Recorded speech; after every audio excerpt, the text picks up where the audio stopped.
Buenos días, mi nombre es Dina Gabriela Rubiano y hoy vengo a exponer la Guerra de los Balcanes y el conflicto de Irlanda a su vez.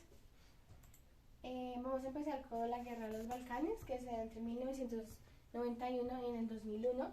Es un conflicto que se dio en la antigua Yugoslavia entre 1991, como ya lo había dicho. La antigua Yugoslavia se componía de 6 repúblicas, que era Eslovenia, Croacia, Bosnia, Serbia, Montenegro y Macedonia.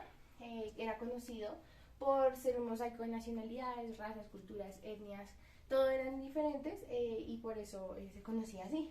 La Yugoslavia se da gracias a la terminación de la Segunda Guerra Mundial, donde su líder, que era Tito, era un dictador, toma ese poder y los mantiene unidos. Luego Tito muere en 1989 y comienzan a provocarse problemas económicos, políticos, étnicos y territoriales, debido a que, ya que eran diferentes, todas las diferentes religiones, creencias, empiezan a tener como conflictos y esto provoca más adelante la independencia de las repúblicas, donde la Yugoslavia, que era mayormente compuesta por serbios, no les gusta y empiezan a tener conflictos entre ellos. Vamos a empezar, bueno, lo de la Yugoslavia se compone de diferentes guerras a través de los años que vamos a ver.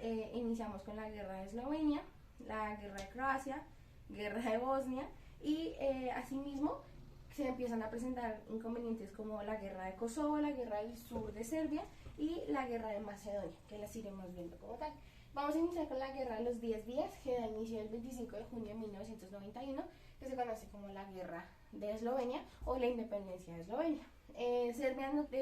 Serbia no tenía como mucho interés en Eslovenia porque no tenían como afinidades ni muchos serbios en el territorio, entonces decide terminar la guerra muy corta con la retirada del ejército yugoslavio y se declaró la independencia de Eslovenia.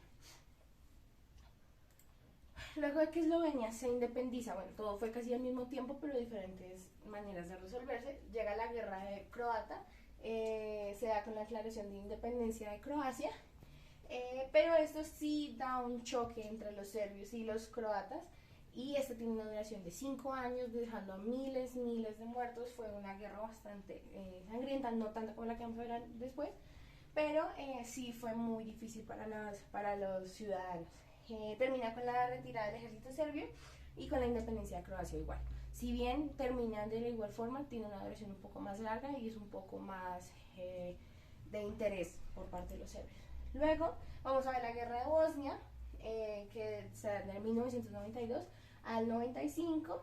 Esto ya es un tema más de religiones y de territorio, obviamente, entre los bosnios musulmanes, los serbios ortodoxos y los croatas católicos. Asimismo, son como dos guerras que empiezan al mismo tiempo. Este sí fue un conflicto muy sangriento que se da por una limpieza étnica, entonces empiezan a matarse entre sí solo por el tema de las religiones, bueno, más allá de todo lo que viene. Finalmente aquí ingresa la OTAN, empezamos a ver la necesidad de Estados Unidos, de Francia y de los demás aliados por el interés entre estas repúblicas. Entonces la OTAN ingresa y se da un tratado, que es el Tratado de Dayton, el 14 de diciembre de 1995. Luego, ya aquí encontramos la guerra de Kosovo, que se da en un pequeño inicio en 1990 con intentar declararse independiente, pero los serbios dijeron y no lo reconocieron. Entonces, luego vuelve y gracias a la independencia de las otras dos repúblicas,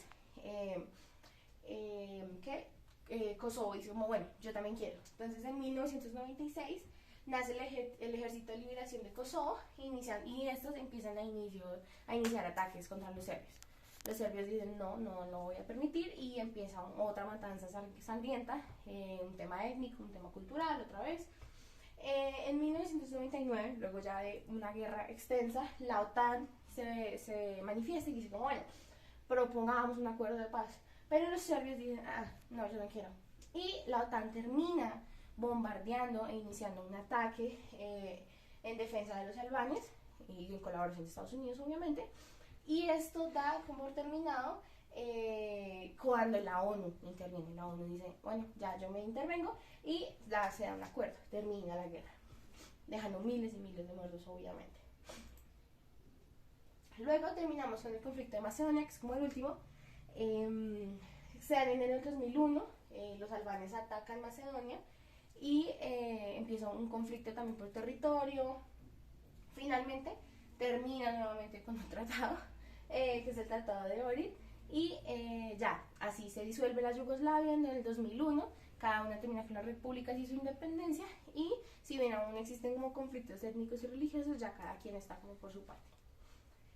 Ahora vamos a hablar sobre el conflicto de Irlanda, súper rápido. Es un conflicto que se presenta entre protestantes y católicos. Esto inicia desde pongámosle 1500. Es un conflicto que viene desde hace mucho tiempo, pero que hasta la fecha de hoy todavía se presenta. Entonces, esto se da entre católicos y protestantes. Los católicos obviamente están con la Iglesia Católica y los protestantes están a favor de la corona. Entonces empieza una guerra entre Inglaterra y los nacionales irlandeses. Bueno, aquí como un dato súper interesante, que en 1972 se da el Domingo Sangriento, es cuando matan a miles y miles de católicos en el territorio irlandés. Debido a eso y a toda la matanza que se generaba, se crean los muros de la paz, que hasta la fecha de hoy todavía hay conflictos entre irlandeses. Los Simpsons nos dan varias referencias sobre el conflicto entre Irlanda, que a la fecha es muy denso, porque todavía se presentan conflictos de etnia, religión, creencias, culturas, y todo esto se da como a través de todo el conflicto territorial que se ha venido dando. Y ya, eso es todo, muchas gracias.